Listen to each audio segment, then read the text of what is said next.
Waa tuulo gebi ahaanteed aasantay amaba dhulka hoos gashay oo ku taal goob ka mid ah dhulalka Carabta. Waxaa ku meegaarsan sheekooyin badan oo halxidhaalayaal ah. Waxaa ka jirtay shalay nolol, balse maanta gebi ahaanba waa cidlo, waxaana hadheeyey aamusnaan cabsi leh. Waa tuulada Iqreef amaba Maadaam. Waa anigu walaalkiin Cabdimajiid, ku soo dhawow muuqaalkeena maanta. fadlan haddaad ku cusub tahay kanaalka ku soo biir like-na saar mahadsan.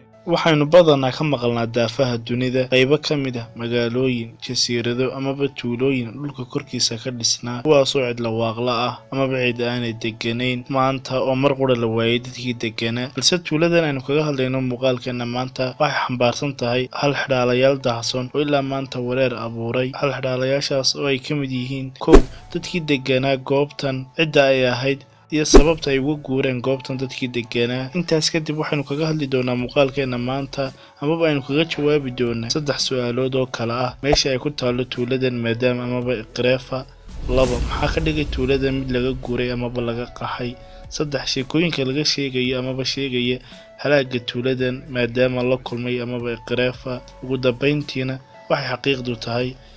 Su'aasheena koobaad haddaynu kaga jawaabno meesha ay dhacdo, waxay dhacdaa tuuladan Iqreef ama Maadaam dalalka la isku dhaho Imaaraadka Carabta, waxayna 60 kiiloomitir u jirtaa magaalada Dubai, waxaanay masaafo intaas ka sii yar u sii jirtaa magaalada Shaariqa, waxayna dhexda ugu jirtaa goobtan aamuska u saaxiibka ahi amaba tuuladani labada magaalo ee Dubai iyo Shaariqa oo loo garan ogyahay amaba lagu yaqaano saxmadda iyo cidhiidhiga ku tilmaaman. Waxayna guryahan u saxaruhu qariib ku hoos laaban amaba ku hoos jira qisooyin ay ku hoos jiraan halxidhaalayaal.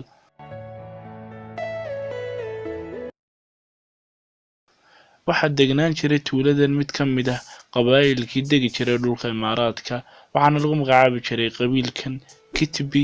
Waxayna degi jireen tuulada Iqreefa amaba Maadaam sida loo yaqaan intii u dhaxaysay sanadkii 1980 ilaa 1994.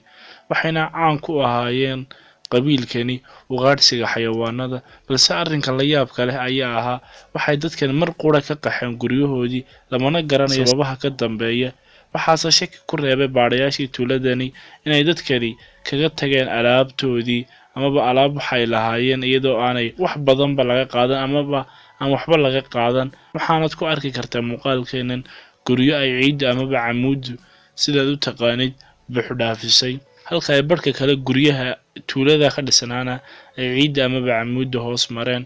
balse waxaa la yaabka leh ayaa ahaa in aanay ciiddaas ama camuuddaas aadka u tirada badan ee saamaysay tuuladan amaba qarisay aanay wax saameyn ah ku yeelan oo aanay qarin hal masaajid oo ku yaalay tuuladaas Iqreefa ama Maadaam. intaas kadib aynu galno sheekooyinka ka hadlaya sababaha ku kalifay dadkii tuuladan inay mar qura la waayo, aragtiyada kala duwan ee sheegaya sababihii ay uga qaxeen dadkii tuuladani goobtan ay degganaayeen. aragtida koobaad amaba sheekada koobaad ee inoo sheegaysa sababta ay uga qaxeen dadkii amaba loo weysan yahay dadkii degganaa tuuladan in ay ku dhufatay bay sheegaysaa aragtidani tuuladan duufaano dabaylo wata, kuwaas oo meel walba kaga imanayay. dabaylahaas oo u diiday dadkii ku noolaa tuuladan Iqreef ama Maadaam kusii noolaanshaheeda. ugu dambeyntiina way ka guureen dadkii degganaa tuuladani. aragtida labaad waxay noogu tilmaamaysaa inuu la degganaa amaba ay la degganaayeen jin, waxaana u ahaa jinkaasi mid dhibaateyn jiray dadkii ku noolaa tuuladan Iqreefa, kuwaas amaba jinkaas oo marba marka ka dambaysa kusii badanayay dhibaateyntiisaasi. waxaana jinkaasi ahaa mid cabsi weyn ku hayay dadkii tuulada degganaa.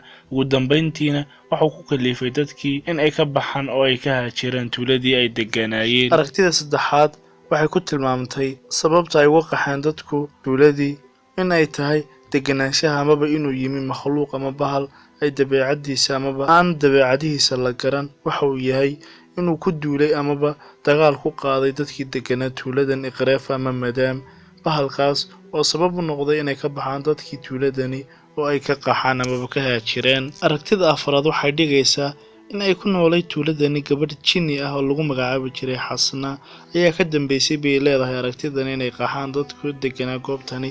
sababtoo ah waxay ahayd mid isu soo okeysiin jirtay qaabka dumarka amaba samayska dumarka, waxayna ku soo jiidin jirtay quruxdaas raggii tuulada, kadibna ay dili jirtay amaba u dili jirtay si arxan darro amaba si fool xun. intaa kadibna dhicitaanka arrinka ayaa ay uga qaxeen dadkii tuulada deganaa.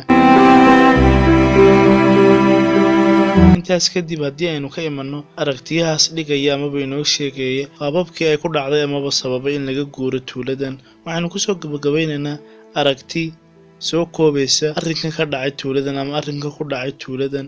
aragtidaas oo ay qabaan dad ka agdhowaa tuuladani, taasoo odhanaysa in sanadkii 1995 ay soo wajahday tuuladani Qrefa cadaadis hawooyin ah oo qulqulaya, taas oo sababtay inay dhaqaajiyaan amaba dhaqaaqaan ciiddii amaba camuudii saxara ahayd ee tuulada, waxaana ay gashay ciiddaasi ama ciiddaas saxaruhu guryihii tuulada.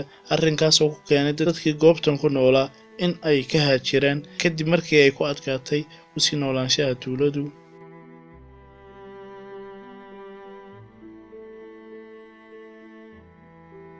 muuqaalkeena maanta intaasuu ku egyahay. intaynu ku kulmayno muuqaalka xaga waxaan ku dhaafayaa sidaas iyo nabadgelyo.